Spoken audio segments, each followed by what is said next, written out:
السلام عليكم. في القطاع ديالنا اللي هو التعليم كنتصادفوا ديما مع قصص وحوادث تصلح تكون عبرة وإفادة للاستفادة منها وأخذ الحيطة والحذر. ومنهم قصة اليوم.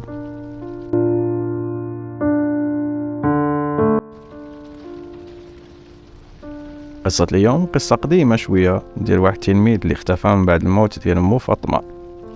سعيد ولا عبقور كيف كانوا كيسميوه صحابو، كان تلميذ مميز كلشي كيهضر عليه لايامات القرايه وحتى من بعد الدراسه بسبب داكشي اللي وقع ليه والاختفاء ديالو من بعد الوفاه ديال الام ديالو. سعيد كان كيقرا في السنه الثانيه علوم رياضيه. ملي شد الباك وعلى ما قال لي صاحبو اللي عاود لي القصه كامله، تقبل في المدرسه ديال الطيران. كان غادي يقرا فيها واحد عامين ولا 3 سنين على حساب عدد السنوات ديال الفورماسيون. وعلى ما عاود لي في احد الاحياء ديال السماره كان معجب بدرجه كبيره بواحد البنت سميتها السالكه. هاد السالكه كانت ساكنه حداهم. عمرو هضر مع شي بنت كانت دايره غير في قرايته، ونهار حل عينيه على البنات شاف السالكه، وفين ما كدوز كيقول مع راسو غير نبدا الخدمه نجي نخطب. هذيك هي الكلمه الوحيده اللي كان كيقولها ليها، وغير من بعيد من نهار عرفها. كان كيضل مقابلها، ها هي مشات للفران، ها هي خرجت عمر الماء من السيتيرنا، ها هي في طريقها للحانوت، وفين ما مشات كان تابعها. السالكه واخا ما كانتش شي وحده قاريه، ولكن كانت ما شاء الله عفريته كيف كيقولوا. كانت كتعرف كيفاش تخليه يبغيها وما كتعطيش وقت، وكتعمد دوز من حداه ودير راسها ما شافتوش.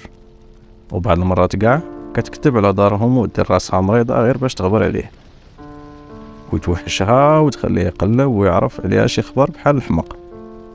واحد النهار جاتو رساله كيقولوا ليه غادي يطلع الرباط يدوز ستاج ديال لي بيلوت، وبلي ما غاديش يشوف دارهم غير من 3 شهور.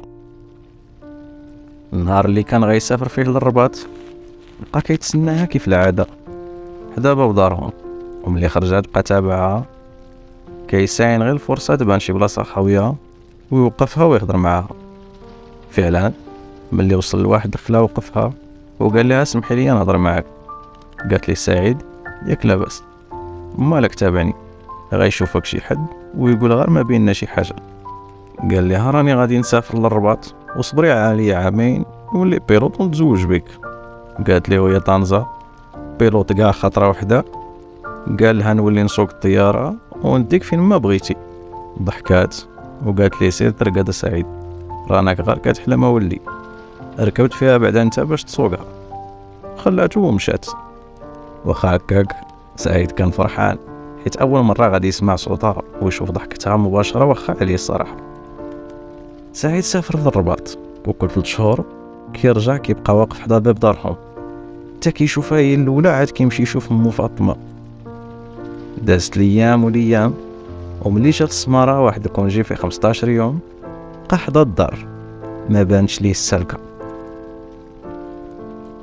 الو سعيد خاصو ضروري يشوفها، توحشها عيا ما يتسنى، ومشى لدارهم. دخل سلم على مو فاطمه واختو حسنه ودور معاها وقال لها هاكي سيري شوفي السالكه ودي معاك شي حليب وضانون وشوفي واش كاينه في الدار. تما تصدم صدمه العمر ديالو ملي جاوبات اختو وقالت ليه فين هي السالكه. سعداتها الله يعطيني غير نص زرعه. تزوجات السالكه ولد عمها وداها تعيش معاه في اسبانيا. سعيد ما فهم والو، ما تيقش، مشى كيجري للدار ديال السالكه وبقى كيدق بالجهد. خرج ليه خوها الكبير محمد فاضل. محمد فاضل فعلا استنكر هذاك الفعل اللي دارو سعيد وقال له مالك على هاد الصداعيه. قال لي سعيد واش بصح زوجتو السالكه؟ استغرب اخ ديالها من هاد الشيء وقال لي والله ما مشيت، يا بوك يا الليله يبكوا عليك. وفعلا هنا هرب سعيد ومشى للجرده، بقى جالس بوحدو وهو كيبكي. طاح ليه المورال، ما بقاش عنده الدماغ اللي يرجع به للرباط يكمل السطاج ديالو. فاطمه مسكينه عيات ترغب فيه وتقول لي دابا يجيب لك الله شي الناس احسن منها، خصوصا بعد ما شاف التدهور ديال الحاله ديالو. الصراحه سعيد ما داهاش فيها، صافي ما بقاش كيفكر لا في بيلوت ولا والو. ضاع المستقبل ديالو وضاع الحلم ديال الام ديالو اللي بعت الذهب ديالها غير باش ولدها يقرا ويخدم ويعوض ليها هذيك المعاناه اللي عانتها من بعد ما مات باه السرغيني الله يرحمه. سعيد ولا كيكمي وزاد عتاب بالحشيش. والمصيبة أنه ما عمرو كمل الحشيش، والصدمة الكبيرة أنه الحشيش خرج ليه على عقله وحماق، ولا غير تايه في الزناقي. مسكينة فاطمة ولات خارجة وكتسول ما شفتوش ولدي سعيد، وكتبكي على الحال ديالو وديالها اللي تبدل بين ليلة ونهار. سعيد زاد كتر الحماق ديالو، ولا كيسعى الدرهم باش يكمي والحاجة اللي سمعها كيقولها. بيلوت خطب السالكة، امي فاطمة، افطومة، الحر الموت، ابا القبر، اخويا السرغيني. هاد الكلمات ما كانتش كتفرق على لسانو، واخا هكاك كان مازال عاقل على القصة ديالو، ومازال كيعرف يهضر بالفرنسي ويعاون الدراري ديال ولاد الحي في التمارين. والصراحة كانت هذيك هي اللحظة الوحيدة اللي كيولي فيها بعقلو، ملي كيصوب في العمليات ديال الرياضيات واخا تكون معقدة كان كيحلها بسهولة. بقى على داك الحال ونسى السلكة والهم ديالو الوحيد اللي ولا عنده هو يلقى ما يكمي. كان عزيز على ولاد الحي، وحتى حنا كأساتذة ديالو كنا كنجلسو معاه ونتكلمو معاه على ذكريات الطفولة في الثانوية، وكاين فينا اللي كيديه الحمام ونجيبو ليه الحوايج القدام ديالنا، ومن بين صحابو كاين اللي كيشري ليه الكارو. واحسن وقيت كنا كندوزو معاه كيعاود لينا على حياته وتيقول لينا عندكم تجربوا الحب، راه الحب خاصو الفلوس شي يكمل. وعمرنا ما حسينا به صراحة حمق. واحد النهار في رمضان ديال 2013 مو فاطمة ماتت مسكينة واشتخت من السما، وسعيد خارج كيبكي ويغوت. مات الحبيبة وخلاتني بوحدي، مات السرغيني وخلاني بوحدي، اللي كانت كتقلب عليا ملي ما كنجيش للدار راه هي ماتت. شكون يقلب عليا دابا؟ تا واحد، الله يرحمك امي انتي الحبيبة.